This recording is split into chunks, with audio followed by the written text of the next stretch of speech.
Welcome to Bruja Blessings. This is my reading for today, Tuesday, April 16th, 2004. I'm going to do a simple 3-card spread with these oracle cards. Seasons of the Witch, Beltane Oracle by Lorraine and Juliet Diaz, illustrated by Giada Rose. Even though it's a little early for Beltane, we still have another 2.5 weeks until May 1st. I love this deck. It's just so powerful and so beautiful, and Beltane energy is about growth and abundance. Today, I am speaking. I have a lot of client work to do. I feel a little unfocused. I have a speaking engagement later this evening, and there's just so much to do. I feel a little overwhelmed.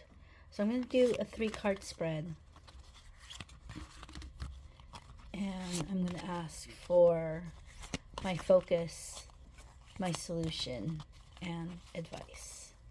So for focus, same image as what's on the cover of the book, as well as the box. The maiden. Demand what is yours and take back what was taken. Reclaim until you've gathered all of you. That is my focus. Take back what is mine. The solution is the morning dew. This is my first time pulling this card. What stillness does the silence of one steadiness bring? Time for some meditation there. And advice. Pegasus. Break free, dear one. Spread wide and far. For you aren't containable. You are limitless. It's great advice, especially for someone who is multi-passionate like me. I have a lot of ideas, a lot of things I want to do. Let's get into a little bit more detail in the book. So 22 with the maiden. Reclaim is a key word here.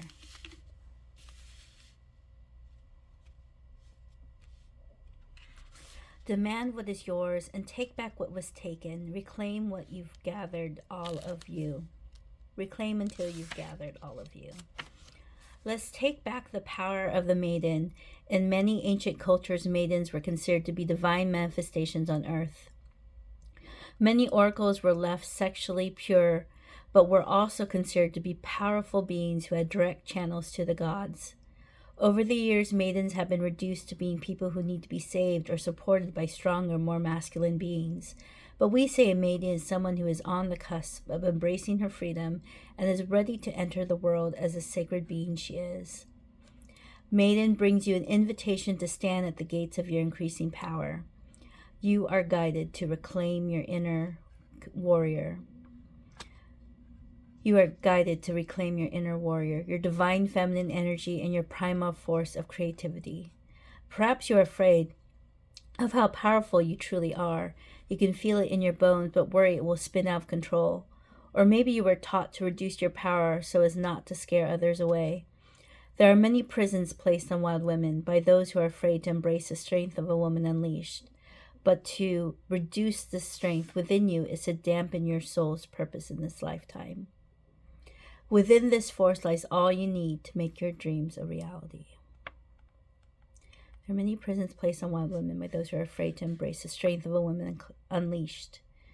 But to reduce the strength within you is to dampen your soul's purpose in this lifetime. Within this force lies all you need to make your dreams a reality. Okay. To claim that power. Next is the solution, morning dew. Again, I'm reading from the book of that came with the Seasons of the Witch. Morning dew, stillness. What stillness does the silence of one's steadiness bring? Take a pause, dear one, for right now is not the time for action. There is plenty moving around you that is causing you to feel unrooted and lacking in direction. When this happens, it is because you are still in the transition stage. There's often a desire to skip past the deck. There's often a desire to skip past the dark, murky parts of the journey, but there is value in the moments when nothing seems clear. There is more to learn, embrace, or consider before making any future plans. Attempting to force any changes now will only result in more frustration. And perhaps you may end up going backwards. You will know when the time is right to move ahead because clarity and sureness will return to you. Rather than focusing on the future, turn your gaze to what is immediately in front of you. Now is a good time to detox either in your home or in other areas of your life. Clearing out whatever is no longer useful to you will stimulate additional shifts and make room for what is yet to come. Oh, I love this. This is great post-eclipse, post-new moon. I have been spring cleaning both my business as well as my home. And as I mentioned, I've been feeling unfocused because there's so many things that I'd like to do, so many things I'm interested in. And even though we're in this new energy, that taking a pause and reflecting and not have to focus so much on the future, but more focusing on the right now will help bring clarity to me. So reclaiming my power and staying in the present, pausing, embracing what is not clear is going to be beneficial for me. And then we go into Pegasus. Let's bring Pegasus in the forefront here.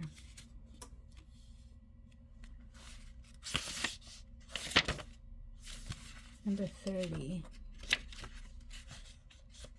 Expanding beyond limitations. This is the advice card for me. Break free, dear one, spread wide and far, for you aren't containable, you are limitless. You are on the cusp of an expansion, and there is limitless potential for where you can go from here. A new journey is upon you, and while you don't know where this journey will lead, you are willing to take the first step towards what may be one of the most important moments of your life. It doesn't matter if you don't feel ready just yet, as Pegasus is here to catch you as you step off the cliff. You will be guided to the right resources and opportunities, teachers and companions at just the time when you need them. Drawing the Pegasus card is your sign that now is the time. But do be mindful to approach the journey with an open mind and heart. This is your time to experiment and explore through the eyes of wonder, and you will fall into the arms of things you've never thought were possible. Don't overthink things and say yes as often as you can. No choice is a mistake and no experience will be wasted. Pegasus is also a good sign for marriage or welcoming a new baby, for surely both are new, uncharted adventures. So at first glance, Morning Dew and Pegasus seem to conflict each other, but I have a feeling, a sense, that together, as I'm reclaiming my power, I'm embracing what is now. I'm open to the possibilities as each day becomes the future, that is the path. I'm going to reflect on this a little bit more. I'm going to journal. And then I will continue on my day, focusing on what is important to complete for today and not focus so much on worrying about the future, because that will be handled. The right people, the right resources will come along as the future becomes the present.